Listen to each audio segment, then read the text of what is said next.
Hello and welcome back to Too Far Tech. The focus of this build is to build the cheapest gaming PC in my way, in my concept, as per Too Far Tech concept, because we have certain requirements to call any PC a gaming PC. A, you should be able to play any games, at least it should have an SSD as a boot drive, and it should have a graphics card. Now I don't want to go older than the second generation processor, because then we are in a different league altogether. I mean, it's not even worth going below that. So what are the specs of this build? This build is going to be the i3 2100 with 8GB RAM with X61 Intel chipset motherboard. It's going to be a brand new SSD, the 120GB Western Digital Green. It's going to be brand new, and we're going to have a 500GB used hard drive, and then we're going to have the pinnacle of gaming, the 750 Ti graphics card, which I have done reviews and other videos, a lot of gaming videos about this. And this is the motherboard that you're looking at. This motherboard is actually from ONG. It could be anything, it could be ASUS, Gigabyte, ONG, whatever we find in good condition. As you can see, this motherboard is actually brand new. It's not even used. There's some dust on it because we've been testing it to be sure it's 100% working. And then we're going to have a power supply that has the 6-pin connector, which is required for powering this graphics card, because this graphics card requires a 6-pin connector. So basically the whole setup is only going to consume around 150 watts to 160 watts under complete stress and load. We have already tried that. There's videos about what this graphics card requires. And now comes another part of the case. So when you buy this system, or when we set up the system, we did this in a brand new case. And as I speak, all the PCs have been sold out, but still I decided to do a video just to show you how much effort it takes to put together this PC. So right now, if you go out and try to buy these parts by itself, you're going to see that it's going to actually cost more than the price that I've quoted here, because these parts do cost. The 8GB RAM, the processor, the CPU cooler, the motherboard, the power supply, the graphics card, the hard drive, the SSD, and the CPU case, along with the fully activated Windows 10. So there is no comparison in between what we build and what is available. So if you are actually trying to set up a PC from scratch, used PC, 1000 dirham PC, instead of buying some used throwaway PC, if you're planning to set up, you can follow this method, find the parts from here and there. If you can find something better, it's all the more great. But still, this is the way it works: processor, memory, graphics card, SSD, and the case. So let me go ahead and open up this case and take up this the CPU case, and then let me start with the build. I'm going to have the whole build in this video, so do continue watching and let me proceed with my build so that you can see how we do our builds.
Hey guys, did you all watch the whole 20 minutes of this video?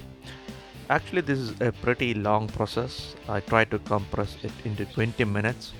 It was an attempt by me to see if I can record the build process alone, but it seems like it is not a single person job because as I move around the CPU, I cover the installation process and you cannot see clearly what's going on.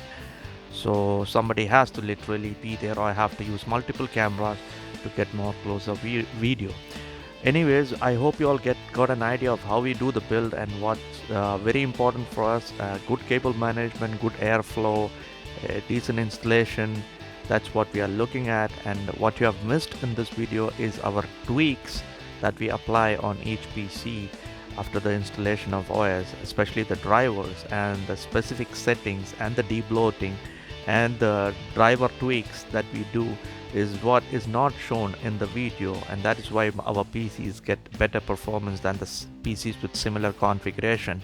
And hopefully in the future we would have a better video showcasing our builds and also showcasing what we do in our builds to improve the performance. So thanks for watching. You all have a wonderful day.